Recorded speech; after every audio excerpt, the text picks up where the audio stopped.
Hello students, welcome to Amazon Academy. और आज हम लोग जो टॉपिक कवर करने जा रहे हैं वो है अलीन्स। अलीन्स जेई का एक फेवरेट कंपाउंड है, एक फेवरेट सीरीज ऑफ कंपाउंड है जिससे जेई बहुत बार क्वेश्चंस पूछता है। और देखते हैं आज कि अलीन्स क्या होती हैं, अलीन्स की क्या क्या प्रॉपर्टीज होती हैं और किन किन चीजों के ऊपर आपको अलीन्स को पढ़ते टाइम फोकस करना चाहिए। Let's start with allenes. अगर हम अलीन्स की बात करें तो देखिए, allenes are basically organic compound जिनमें कार्बन कार्बन एटम्स के बीच में डबल बॉन्ड्स होते हैं।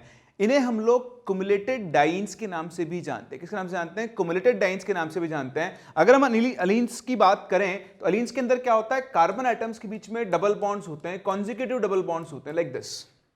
ठीक, और लास्ट में आपके पास लेट्स से हाइड्रोजन एटम्स हैं, तो ये आपके पास एक अलीन बन जाएगी। तो जो सिंपलेस्ट अलीन जो सिंपलेस्ट अलीन होती है वो होती है C3H4। क्या होती है? C3H4।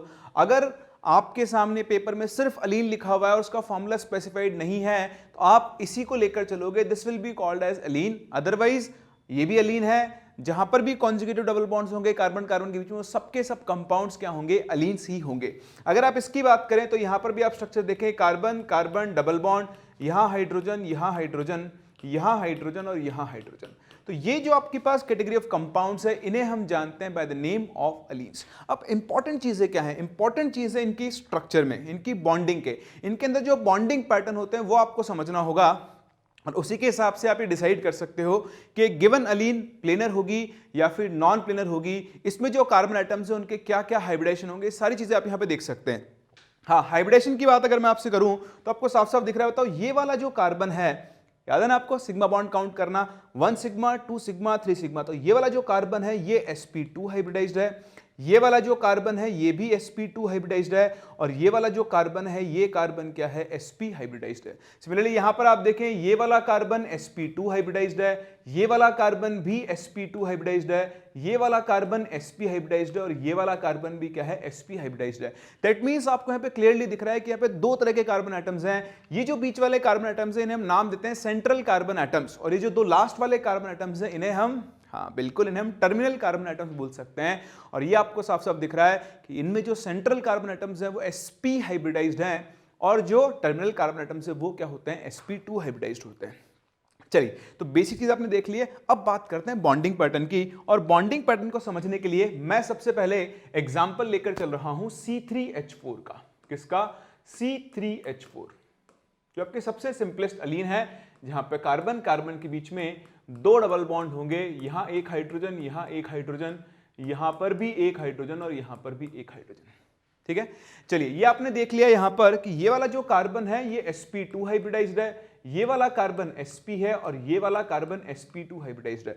जब हम इसका बॉन्डिंग पैटर्न समझ लेंगे तो हम एक सिंपल सी ट्रिक बनाएंगे जिससे आप एक अलीन के प्लेनर या फिर नॉन प्लेनर होने का डायरेक्टली आइडिया निकाल सकते हैं। तो आप देखें, ये जो कार्बन एटम है ये sp2 हाइब्रिडाइज्ड है। अगर मैं आपसे कार्बन का इलेक्ट्रॉनिक कॉन्फ़िगरेशन की बात करूं तो वो होता है 2s2 2p2, और एक्साइटेड स्टेट में क्या होगा?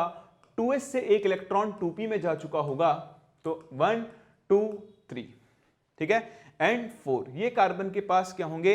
4 इलेक्ट्रॉन्स होंगे। ठीक है, सॉरी, से 2s2 की जगह आप 2s1 लिख लें, this will B 2s1 2p3 excited state में।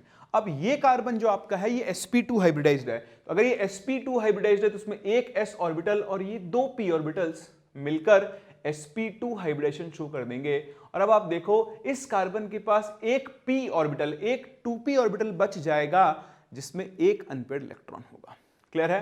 तो मैं उसे अब यहां पर ड्रॉ करने जा रहा हूं आपके सामने, जरा ध्यान से देखें। तो मेरे पास इस अलीन में क्या है? एक कार्बन एटम है। इस कार्बन एटम के पास 3 sp2 हाइब्रिडाइज्ड ऑर्बिटल्स हैं जिनके अंदर एक एक अनपेयर्ड इलेक्ट्रॉन प्रेजेंट है। और ये तो गांव का बच्चा बच्चा जानता है कि कार्बन अगर sp2 है तो वो प्लेनर होगा, तो ये तीनों ऑर्बिटल्स एक प्लेन के अंदर लाई कर रहे हैं 120 डिग्री एंगल के ऊपर। अब देखो, इस कार्बन पे फोकस करते हैं। ये वाला जो कार्बन है ये sp हाइब्रिडाइज्ड है। तो अगर sp हाइब्रिडाइज्ड कार्बन को मैं देखूं तो एक्साइटेड स्टेट में देखो उसके पास भी क्या होंगे? वही आपके 4 अनपेयर्ड इलेक्ट्रॉन होंगे, 1 2 3 4। अब sp हाइब्रिडेशन में क्या होगा? sp में एक s और एक p को तो यूज कर लेगा ये हाइब्रिडेशन में। इस कार्बन के पास दो अनपेयर्ड इलेक्ट्रॉन्स होंगे दो अलग p ऑर्बिटल्स के अंदर। ये बड़ी इंपॉर्टेंट चीज है।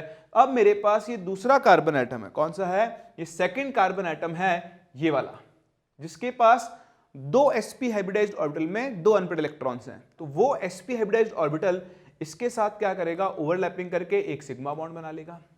सिमिलरली यहां पर एक और sp हाइब्रिडाइज्ड ऑर्बिटल है। अब देखो ये वाला कार्बन फिर से आ गया है, तो इस कार्बन से बात कर लेते हैं। इस कार्बन के पास भी वही sp2 हाइब्रिडाइजेशन है, तो सिग्मा बॉन्ड यहां, और बाकी इसके पास दो unpaired electron sp2 hybridized orbitals में प्रेजेंट है। बहुत ध्यान से देखना, एक बार आपने समझ लिया तो आप ट्रिक को कभी भूलोगे नहीं, अदरवाइज आप बाद में जाके ट्रिक पे भी कंफ्यूज हो सकते हो। इसलिए मैं आपको डायरेक्टली ट्रिक नहीं बता रहा हूं, पहले आपको बता रहा हूं कि बॉन्डिंग कैसे होती है। अब आप समझना, मान लो ये आपका जो है ये XY प्लेन है। क्या है? ये XY प्लेन है, ठीक है। तो अभी तक की कहानी से लग रहा है कि सारे एटम्स XY प्लेन में ही लाई कर रहे होंगे, ठीक है। अब क्या होगा, जरा ध्यान से देखें, तो जो आपका हाइड्रोजन है वो हाइड्रोजन यहां पर इसके साथ अपना इलेक्ट्रॉन शेयर करके सिग्मा बॉन्ड बना लेगा। अब देखो इस कार्बन के पास ये एक p ऑर्बिटल बचा हुआ है। तो इस कार्बन का ये जो p ऑर्बिटल है लाइक दिस, और इस कार्बन के पास दो p ऑर्बिटल है, तो इसका भी ये p ऑर्बिटल, ये दोनों क्या करेंगे आपस में, दोनों के पास एक एक इलेक्ट्रॉन है, तो साइडवेज ओवरलैपिंग शुरू करेंगे और क्या बना लेंगे, ये पाई बॉन्ड बना लेंगे। क्या बना लेंगे? इस तरह से एक पाई बॉन्ड फॉर्म कर लेंगे। हो गया। तो देखो इस कार्बन का एक जो वैकेंट ऑर्बिटल था वो यूटिलाइज हो चुका है, और इसका भी एक वैकेंट ऑर्बिटल जो था वो मतलब सॉरी एक इलेक्ट्रॉन वाला जो ऑर्बिटल था वो यूटिलाइज हो गया है, और इन दोनों कार्बन के बीच में एक पाई बॉन्ड बन गया है। अब आप फिर से देखो, इस कार्बन के पास ये दो p ऑर्बिटल थे, तो अभी तो सिर्फ एक ही यूटिलाइज हुआ है, अभी इसका दूसरा ऑर्बिटल यूटिलाइज होना बाकी है। और ये आप बहुत अच्छे से जानते हो कि सारे p ऑर्बिटल्स एक दूसरे से क्या होते हैं, परपेंडिकुलर होते हैं। तो देखो ये XY प्लेन था, मान लो ये pz ऑर्बिटल था, कौन सा था, pz, है ना, z एक्सिस के अलॉन्ग, तो ये भी pz था। अब जो अगला ऑर्बिटल है, लेट्स से वो py है, तो py जो होगा वो pz के परपेंडिकुलर ऐसे लाई कर रहा होगा। तो अभी इस कार्बन के पास एक और p ऑर्बिटल है जो इसके परपेंडिकुलर लाई कर रहा है, ठीक है। सिमिलरली आप देखो ये वाला जो कार्बन है ये फिर से sp2 हाइब्रिडाइज्ड है, इसके पास भी एक p ऑर्बिटल होगा, और अब ये दोनों आपस में क्या करेंगे, साइडवेज ओवरलैपिंग शो करेंगे, और क्या बनेगा, यहां पर पाई बॉन्ड बनेगा। क्या बनेगा, एक और पाई बॉन्ड बन जाएगा। तो आप समझना मेरी बात को, यहां पर समझने वाली चीज क्या है कि जैसे मैंने यहां एक पाई बॉन्ड बनाया, सेम इसी डायरेक्शन में अगर मैं पाई बॉन्ड बना देता तो वो पॉसिबल नहीं था, क्योंकि दो पाई इलेक्ट्रॉन क्लाउड के अंदर क्या होगा, बहुत ज्यादा रिपल्शन होगा। तो इस वजह से क्या होता है, जब ये पाई इलेक्ट्रॉन क्लाउड इस प्लेन में है, तो जो दूसरा डबल बॉन्ड बना उसका पाई इलेक्ट्रॉन क्लाउड क्या होगा, उसके परपेंडिकुलर प्लेन में जाएगा। अब इस पाई इलेक्ट्रॉन क्लाउड के परपेंडिकुलर प्लेन में जाने की वजह से क्या होगा, ये जो हाइड्रोजन एटम्स यहां पर जो हम सोच रहे थे, यहां पर ये अब इस प्लेन के अंदर नहीं रहेंगे। क्यों नहीं रहेंगे, कि देखो ये ऐसे है, ठीक है ना, देखो ये प्लेन है, ये पाई बॉन्ड इस प्लेन के परपेंडिकुलर लाई कर रहा है, तो ये वाला पाई बॉन्ड इस प्लेन के अंदर लाई कर रहा होगा। दैट मीन्स उसको एडजस्ट करने के लिए ये दोनों हाइड्रोजन एटम है, ये घूमकर प्लेन से क्या हो जाएंगे, बाहर निकल जाएंगे। मैं आपको समझाता हूं, देखो इसका 3D स्ट्रक्चर बनाने की हम कोशिश करते हैं, यहां से आपको आई थिंक ज्यादा क्लैरिटी आएगी, फिर मैं आपको इसके एटॉमिक मॉडल्स दिखाऊंगा, उससे आप और अच्छे समझ पाएंगे, ठीक है ना।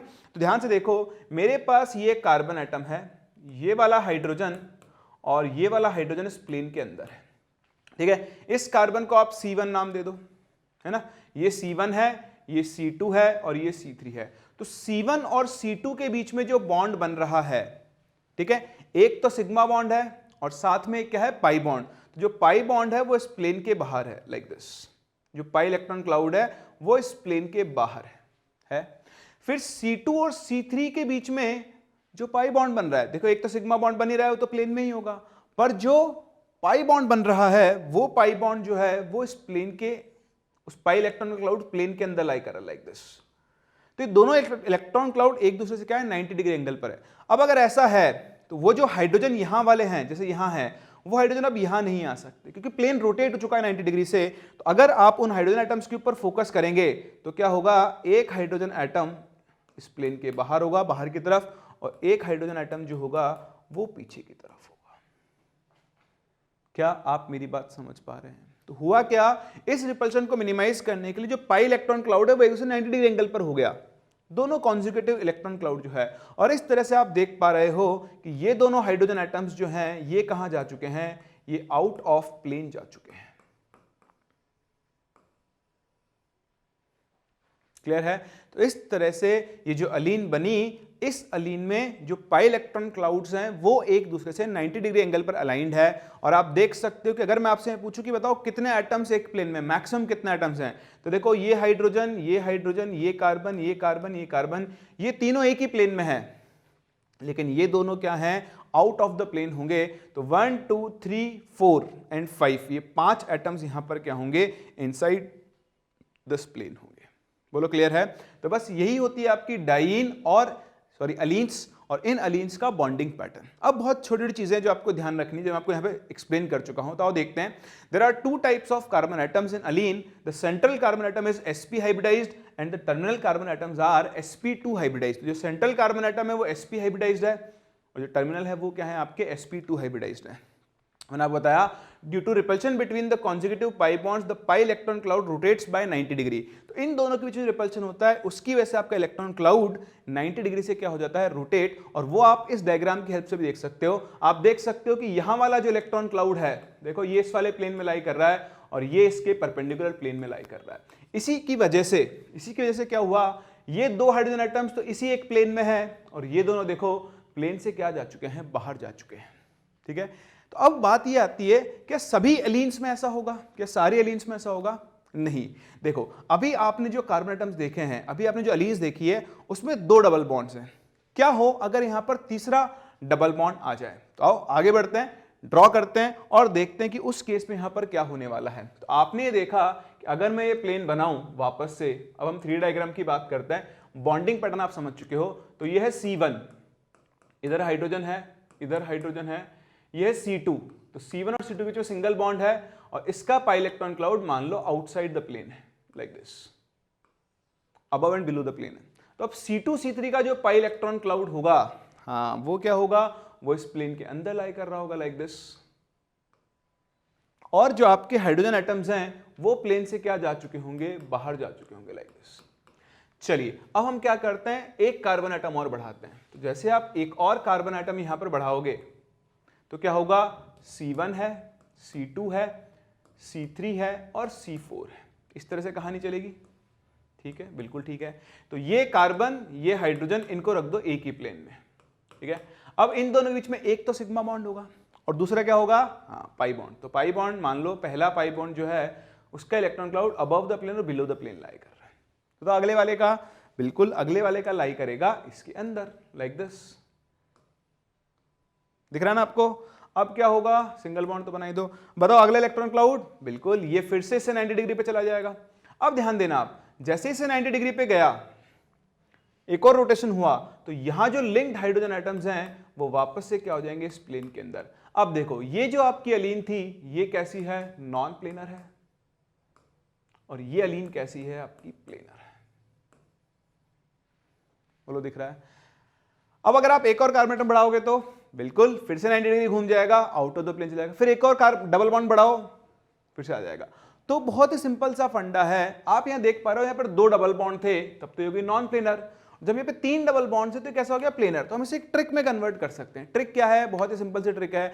अगर किसी अलीन में even number of double bonds है, कौन से हैं, even number of double bonds हैं, तो वो अलीन कैसी होगी, नॉन प्लेनर होगी। आप चाहो तो कार्बन एटम से भी याद रख सकते हो। अगर किसी में odd number of carbon atoms हैं तो वो अलीन नॉन प्लेनर होगी। अगर even number of carbon atoms हैं तो वो कैसी होगी, प्लेनर। तो जैसा चाहो आप याद रखो। हम जनरली, क्योंकि जो चेंज आ रहा है वो डबल बॉन्ड की वजह से आ रहा है, तो हम ये बोलेंगे कि अगर किसी अलीन में even number of double bonds है तो वो अलीन नॉन प्लेनर होगी। कैसी होगी, नॉन प्लेनर होगी। और अगर किसी अलीन में odd number of double bonds हैं तो वो अलीन हमेशा कैसी होगी, प्लेनर। तो ये आपकी बहुत ही इंपॉर्टेंट और यूजफुल ट्रिक है जिस पे आपको फोकस करना चाहिए। Allene with even number of double bonds are non planar, whereas allene with odd number of double bonds जो होती हैं वो कैसी होती है, प्लेनर। बात नंबर 1, बोलो समझ में आ गया? चलिए अब एक और छोटी चीज मैं आपको बताता हूं, ये आपके ऑर्गेनिक केमिस्ट्री में बहुत काम में आती है। हो सकता है कभी आपको डायरेक्ट क्वेश्चन पे मिल जाए, तो क्योंकि हम एलीन्स की बात कर रहे हैं तो हम उस चीज के ऊपर भी डिस्कस कर लेते हैं। ये आपको दिख रहा है कि एलीन्स के अंदर डबल बॉन्ड है, और ये गांव का बच्चा अच्छा जानता है कि डबल बॉन्ड के अराउंड क्या होता है, रिस्ट्रिक्टेड रोटेशन होता है ना, रिस्ट्रिक्टेड रोटेशन होता है। तो क्वेश्चन ये आता है कि अलीन्स में डबल बॉन्ड है, वहां पर भी रिस्ट्रिक्टेड रोटेशन होगा, लेकिन फिर भी अलीन्स GI शो नहीं करते। हाँ, क्या अलीन्स जीआई शो करते हैं? तो ध्यान रखना, इसका एक रीजन है, अलीन्स में रेस्ट्रिक्टेड रोटेशन है, लेकिन वहां पर जो ग्रुप्स या एटम्स होते हैं ना, उनकी एरियल डिस्टेंसेस क्या होती है, सेम होती है। इसलिए जब अलीन में जीआई की पॉसिबिलिटी आएगी तो अलीन्स जो हैं वो आपकी जीआई शो नहीं करते। मैं आपको इसे एग्जांपल से एक्सप्लेन करता हूं। देखो ये एग्जांपल है C3F2Cl2 का, ठीक है। तो मैं C3F2Cl2 का एग्जांपल लेता हूं। मेरे पास ये कार्बन है, double bond carbon, double bond carbon, ठीक है। आपके पास ये एक फ्लोरीन है और यहां पर एक क्लोरीन है, ठीक है। लेट्स से यहां पर एक फ्लोरीन है और यहां पर एक क्लोरीन है। भावनाओं को आप समझ गए होंगे, क्योंकि ये even number of double bond है तो नॉन प्लेनर है। तो अब आप देखो, अगर ये नॉन प्लेनर है तो अगर मैं इस फ्लोरीन और इस फ्लोरीन के बीच की डिस्टेंस देखूं, मान लो डिस्टेंस कुछ a है, ठीक है। अब मैं क्या करता हूं, अब मैं इसकी पोजीशन को चेंज कर देता हूं, इसकी पोजीशन को मैं क्या कर देता हूं, चेंज कर देता हूं। तो जैसे मैं इसकी पोजीशन को चेंज करूंगा, जैसे आप इसे बोल सकते हो सिस आइसोमर है, दोनों ग्रुप सेम साइड है, और जैसे ही आप फ्लोरीन को इधर लाते हो, क्लोरीन को इधर लाते हो, ये फ्लोरीन यहीं रहता है, ये क्लोरीन यहीं रहता है, और जब आप दोबारा इन दोनों ग्रुप्स के बीच की डिस्टेंस निकालोगे तो वो डिस्टेंस भी क्या आने वाली है, ए ही आने वाली है। क्या आने वाली है, ए। इसे आप चाहें तो इस प्लेन के थ्रू बनाकर भी देख सकते हैं, आप जैसे देखना चाहो, आपको जैसे समझ में आए, खुद को आपको विजुलाइज करना आना चाहिए। जैसे मान लो ये कार्बन है, तो ये फ्लोरीन प्लेन से बाहर है और ये क्लोरीन प्लेन से नीचे है, ठीक है। ये आपके दूसरे कार्बन हो गए, तो मैं डबल बॉन्ड बनाऊं सिंपल, ये वाला फ्लोरीन प्लेन के अंदर है और ये। तो अगर आप इन दोनों के बीच की डिस्टेंस निकालो, ठीक है, सॉरी इसको क्लोरीन लिख लेना, और जब इसको आप फ्लिप करके इधर ले आओगे तो ये डिस्टेंस निकालोगे, दोनों डिस्टेंस क्या आएगी, सेम। तो जो सेम ग्रुप्स हैं उनकी एरियल डिस्टेंसेस क्या है, सेम है। और अगर एरियल डिस्टेंसेस सेम है तो उनकी साइड को स्विच करने पर कोई फर्क नहीं पड़ने वाला है। इसलिए आप ये ध्यान देना कि जो आपकी अलीन्स हैं वो जीआई शो नहीं करती है। बात समझ में आ गई? तो अलीन्स आर क्युमुलेटेड डाइन्स, जिनमें क्या होते हैं, कॉन्जुगेटिव डबल बॉन्ड्स होते हैं। अलीन्स में दो तरह के कार्बन एटम्स होते हैं, central carbon atom sp hybridized होते हैं और terminal carbon atoms sp2 hybridised होते हैं। वो आपको रटने की जरूरत नहीं है, अगर आप जानते हो एलीन्स की स्ट्रक्चर तो आप simple double bond single bond count करके हाइब्रिडाइजेशन पता कर सकते हैं। इंपॉर्टेंट चीज, अगर even number of double bonds हैं तो अलीन नॉन प्लेनर होगी, और अगर आपके पास odd number of double bonds हैं तो अलीन कैसी होगी, प्लेनर होगी। और देखते हैं किस तरह के क्वेश्चंस आपसे अलीन पे पूछे जा सकते हैं और किस तरह के क्वेश्चंस जेईई में पहले पूछे गए हैं। स्टार्ट करें, चलिए देखें। पहला question, which of the following molecule is planar. आपके पास ये तीन ऑप्शंस हैं, इनको चेक करना है, फोर्थ तो डी ऑल ऑफ दीज है। अब बताने कि which of the following molecule is planar, इनमें से प्लेनर कौन है। तो देखो, एक तो आपके पास है CF2 double bond C double bond, ये अलीन ही है, बस F को H ने रिप्लेस कर दिया है। आपको प्लेनर देखना है, डबल बॉन्ड काउंट करो, 1 2 3 4। अरे ये तो even number of double bonds है, और जब भी even number of double bonds होंगे अलीन कैसी होगी, नॉन प्लेनर होगी ना। बस, तो ये प्लेनर नहीं है, मतलब डी इसका आंसर नहीं हो सकता। ये देखो 1 2, ये फिर से एक अलीन है, इसमें दो डबल बॉन्ड है, यहां पर भी even number of double bond है। बताओ ये अलीन भी कैसी होगी, नॉन प्लेनर होगी। कौन बचा, C2H2। C2H2 तो इथाइन होती है, C triple bond C H H, sp hybridization है, लीनियर ज्योमेट्री है, इसका मतलब ये कैसी होगी, आपकी प्लेनर होगी। बस, तो करेक्ट आंसर इस क्वेश्चन का क्या हो गया, ऑप्शन नंबर C हो गया। सोचना ही नहीं है, आपको दिख गया अलीन है, डबल बॉन्ड काउंट करो, इवन है तो नॉन प्लेनर और ऑड है तो कैसा होगा, प्लेनर। चलिए देखिए, आंसर सी दिया हुआ है। अगला question, consider the structure of the following two molecules. ठीक है, तो आपको दो मॉलिक्यूल्स दिए हैं, C डबल बॉन्ड CF2, यहां पर BF2 single bond C triple bond C single bond BF2 दिया हुआ है। ठीक है, क्या पूछ रहा है, in which of these two it is impossible for all the fluorine atoms to lie in the same plane. देखो दिख रहा है यहां पर even number of double bonds है, अलीन है ये, तो ये अलीन है और इस अलीन में जो बॉन्ड्स है वो इवन है, और इवन है तो अलीन कैसी होगी, नॉन प्लेनर। मतलब इसके अंदर चारों फ्लोरीन एटम सेम प्लेन में नहीं रह सकते, तो एक्स में तो सही है, यही पूछ रहा है हमसे वो। यहां देखो ये जो कार्बन है C ट्रिपल बॉन्ड C, एक सिग्मा दो सिग्मा, ये sp हाइब्रिडाइज्ड है, ये भी sp हाइब्रिडाइज्ड है, तो कार्बन आपके पास sp हाइब्रिडाइज्ड है। अच्छा, इस बोरोन की बात करो BF2, एक फ्लोरीन इधर एक फ्लोरीन इधर, और ये sp2 हाइब्रिडाइज्ड है। ऐसे ये कार्बन भी, सॉरी ये बोरोन भी क्या है, sp2 हाइब्रिडाइज्ड है। तो sp2 है तो सभी के सभी एक ही प्लेन में लाई कर रहे होंगे, ये पूरा का पूरा मॉलिक्यूल ही कैसा है, प्लेनर है। दैट मीन्स इसमें सारे फ्लोरीन एटम सेम प्लेन में होंगे, अलग अलग प्लेन में नहीं होंगे। तो बस करेक्ट आंसर अपना एक्स हो जाएगा। है कोई ऑप्शन? ये रहा, और ये आपके इस क्वेश्चन का करेक्ट आंसर। तो बहुत आसान है, बहुत आसान। देखो मैं एक क्वेश्चन और करवाता हूं आपको।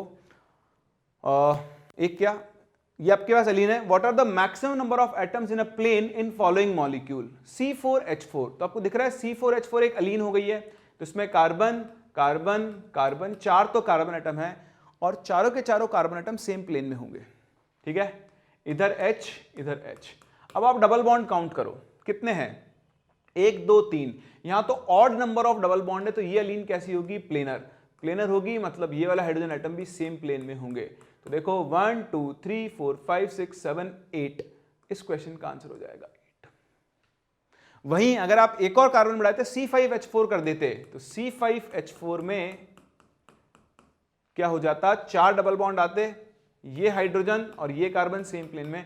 अब क्योंकि यहां पर even number of double bond से नॉन प्लेनर होगी, एक हाइड्रोजन चला जाएगा ऊपर और एक हाइड्रोजन आ जाएगा नीचे। अब ये दोनों क्या होंगे? प्लेन के बाहर होंगे। उस केस में आंसर क्या होता? 1 2 3 4 5 6। समझ पा रहे हैं? तो ऐसे क्वेश्चंस भी आपसे पूछे जा सकते हैं, आपको इनसे बहुत अच्छे से खेलना आना चाहिए। क्लियर? चलिए, बहुत ही बढ़िया।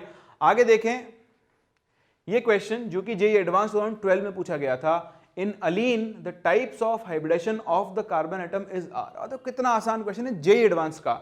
अगर आप अलीन को जानते हो, तो मैंने आपसे क्या बोला, कुछ नहीं दिया है तो आप सबसे सिंपलेस्ट अलीन जो फर्स्ट मेंबर है वो लेकर चलोगे C3H4। और अभी भी आप देख चुके हो कि C3H4 में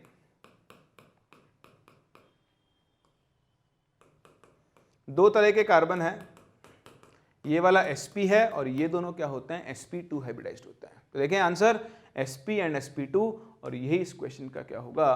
करेक्ट आंसर होगा। So that's all for today. Happy learning with Amazon academy.